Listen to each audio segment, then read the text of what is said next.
I think for me, sometimes I'm just like, man, like, I only won because, like, this guy didn't know how to deal with, like, two things. Like, Yeah. And then I'm just like, okay. Because, like, I literally beat a Marth player before from Canada because he didn't know how to deal with forward smash from Sheik. Like, he thought he could down air out of shield it, so I would forward smash his shield. He would down air, and then I'd grab him. And I just kept doing that. Jeez. Okay, we got another. I mean, I think we can keep having you on, even though this isn't featuring nice times. We got MacD, who hasn't been to too many events lately, and Squid, who literally goes to everything. Yeah. I was actually surprised I didn't see him last night at Wednesday Night Fights. But they were saying that all the Irvine players were somewhere else. Yeah. So, I mean, I think the model that Squid plays is more appropriate in general for floaties. Very PPMD kind of esque. Like, he will pick his spots. He doesn't really overcommit. He's not mindlessly approaching like many other Falcos do, or taking riskier approaches rather. Yeah, it seems like he gets some situations where he could push it, but then he'll just do a safe option a little further away, hoping to maybe win neutral again. I feel like there's a variation of Falco that consists of lasers, up tilts, and back airs. Yeah, definitely. it's like the floaty killer, because it's like so oppressive to deal with. We're seeing a lot of work done. MacD having a hard time getting in. Yeah. And one of the big things about MacD that made him so good was his punish game, and I'm kind of surprised that he missed the first edge guard, and he was really off on his game plan to get it. Right. That's another edge guard. I guess that just comes from the rust, though, right? Yeah, it's not more that he missed. It's just the game plan leading into edge guard just feels a little bit off. Because, you know, Falco still has a lot of options, and you're not going to be able to cover everything. It just seemed like he didn't put him in a spot to cover many things. Right. That's a pretty easy one to cover.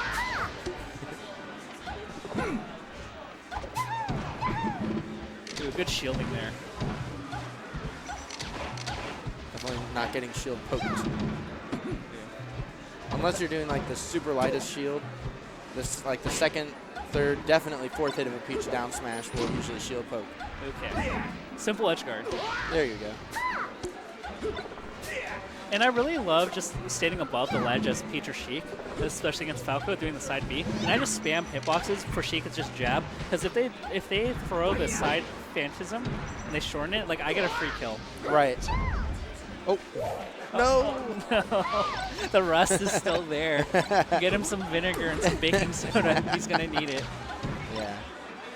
But the two stocks leading up to it were pretty clean, so I'm sure he doesn't feel too bad. Yeah. Oh, wow. Oh, he buffered the get-up attack. Now, how does that work? How do you buffer the get-up attack? You just hold A when they jab reset you? Yeah. Interesting. Not too many people pay attention to that. And despite the rust, despite us calling out that he needs baking soda right now, he wins game one. So does that work with any other option when someone's trying to reset you with a weak move? You buffer like a direction and you'll roll that way? Yeah, and I think that's strictly better because most people like today aren't really taking into account that people are capable of buffering. We talked about the execution tests. Right. But like it makes it another thing that your opponent has to work harder to get the next hit. Right. Because I think we're in a day and age in Melee where most people can cover most options, but you want to make it as difficult for them, where they have to react more, they have to think more, and use a lot more of the resources and knowledge. And it's kind of funny. Squid started off so strong, and then MacD just mysteriously just mollywopped him in the last like half the game. Yeah. Well, I mean, like what you were saying with the punish game, the first couple of stocks he would get a hit and it wouldn't really lead to anything. But then in his last two stocks that he had, every hit he got led to either a huge combo or just an edge guard that killed him right away. And one thing I've noticed is that he's kind of detracting from the laser game. We haven't seen as many lasers that we saw in the beginning of the game. That's true. Whichever ones we have seen haven't really been doing that much. And he's like, I think he's throwing out a lot more risky moves.